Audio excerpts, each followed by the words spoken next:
नमस्कार, मैं GRS news के लिए गिरीश सिकरवार।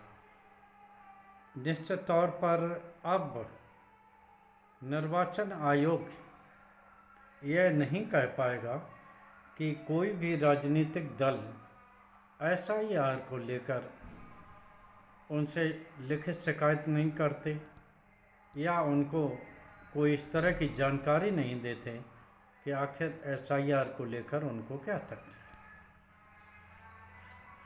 बिहार की एसआईआर प्रक्रिया को लेकर कांग्रेस ने इतनी शिकायतें की हैं कि अगर आप सुनेंगे तो आपको भी आश्चर्य होगा। 89 लाख शिकायतें, 89 लाख का आंकड़ा कोई कम नहीं होता, लेकिन बिहार के जिस तरह की गड़बड़ियाँ वहाँ सामने आ रही, एसआईआर मात्र इसीलिए कराया गया था कि ताकि शुद्ध मतदाता सूची बने, फर्जी मतदाता इसमें ना हो या ऐसे मतदाता ना हो कि जो अन्य देशों से आए हुए हैं, म्यांमार, नेपाल आदि के, और मृतकों के नाम भी इस सूची से डिलीट किया जाए।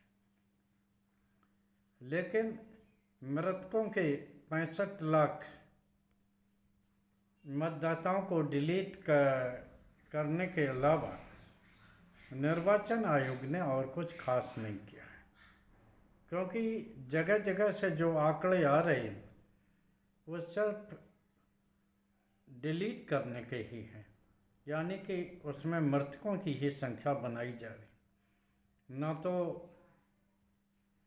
फर्जी वोटर दिखाई जा रहे हैं या ना कुछ ऐसे जो जिनका वोट यहाँ भी है और अन्य विधानसभा क्षेत्रों में भी।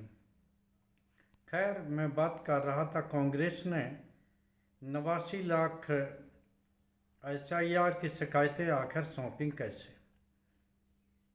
पहले आम जनता शिकायतें देने के लिए गई तो उनकी शिकायतें बीएलओ ने ली नहीं, लेने से इनकार किया, क्योंकि निर्वाचन आयोग के दबाववश उन्हीं बीएलओ ने उनका काम गड़बड़ किया था। तो उन्होंने पार्टी से संपर्क किया। जब पार्टी के बीएलए जो कि प्रत्येक बूथ पर होते हैं राजनीतिक दलों के, उनके जरिए भी जब शिकायतें देने का प्रयास किया तो बीएलओ ने लेने से इनकार कर दिया। निश्चित तौर पर फिर कांग्रेस ने एक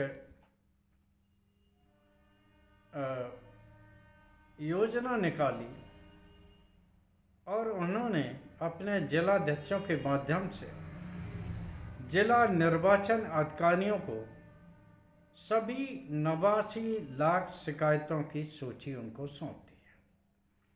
क्या इन शिकायतों के बाद निर्वाचन आयोग समस्याओं का निस्तारण करेगा? आज शिकायत लेने का अंतिम दिन है और इससे पूर्व भी कांग्रेस ने 89 लाख शिकायतें निर्वाचन आयोग को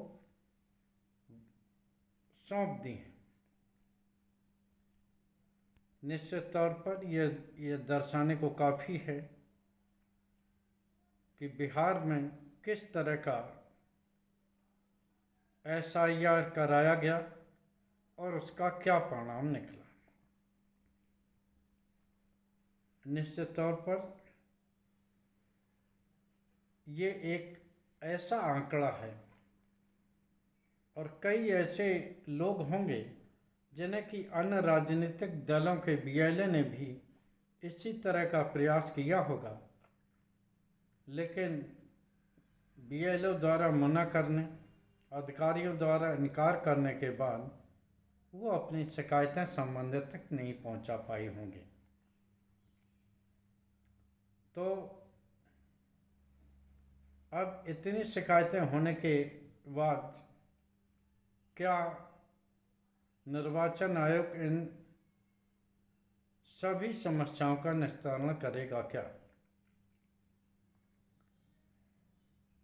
क्योंकि बार बार निर्वाचन आयोग दावा करता था कि जो भी आरोप उन पर लगाए जा रहे वो केवल फर्जी रूप से हैं, इनका कोई सबूत नहीं है, केवल प्रेस वार्ता या आरोपों के माध्यम से उन पर वार किया जा रहा है और उनको कोई लिखित शिकायत नहीं दी जा रही। लेकिन जिस तरह से अब लिखित शिकायत दी गई और इस शिकायत के माध्यम से ये दिखाने का प्रयास किया गया कि किस प्रकार से उन्होंने